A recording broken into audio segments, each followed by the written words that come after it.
When I say cardiopulmonary resuscitation, or CPR, saves lives, what image comes to mind? Is it this, or is it this?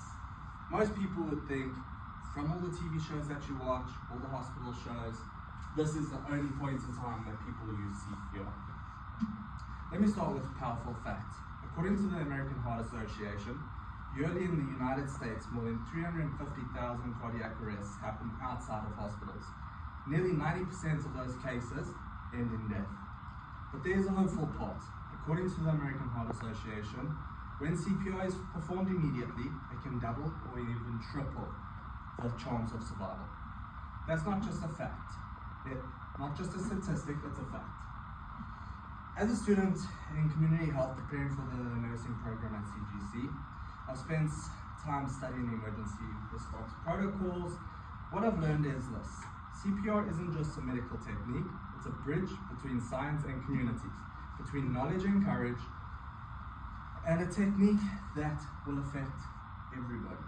Today I want to show you how CPR has evolved, how technology has transformed it, and why public education is a key to saving more lives. Let's begin with the past. CPR's roots stretch back centuries. In the 1500s, a Swiss physician used bellows to blow air into a patient's lungs. In 1740, the French Académie des Sciences officially recommended mouth-to-mouth for drowning victims.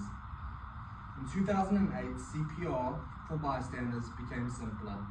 The American Heart Association released new recommendations that bystanders who are untrained, unwilling, or unable can use hands-only CPR to help an adult or a teen.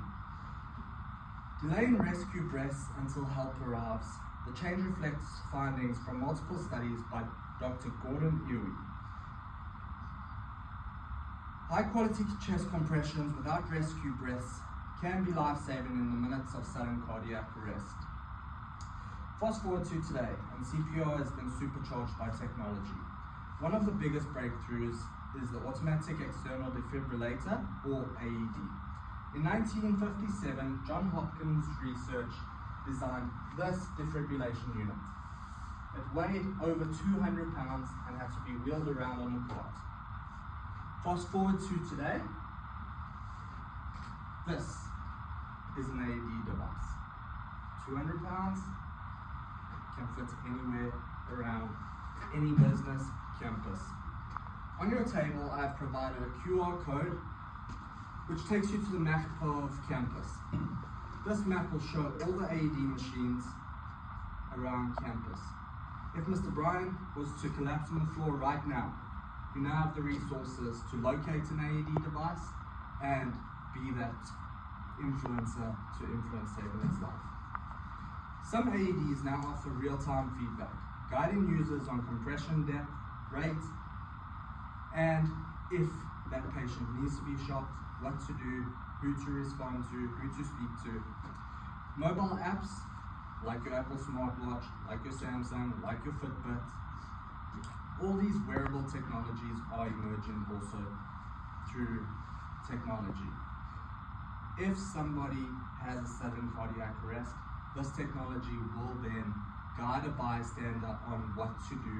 It will call 911 for you. It will actually send the location through to dispatch in order for help to arrive. This isn't just innovation, it's accessibility. It means that you don't need a medical degree to save a life. You need to be ready and willing. Let's talk about impact. According to OSHA, about 10,000 cardiac arrests happen in the workplace each year. That could be a co-worker, a customer, or even a friend.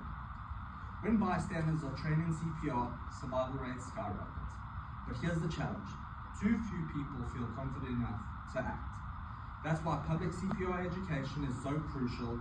It's building confidence, reduces hesitation, and turns ordinary people into first responders. Every training session, every awareness campaign, every AED sign on a wall adds up to saving lives. So what does this all mean for you? It means that CPR is more than a technique, it's a legacy of science, of innovation, and people like you who choose to act. Whether you're learning its history, embracing new tools, or simply being willing to help, you now have the power to save a life. You don't have to be a healthcare professional to be a hero, you just have to be prepared.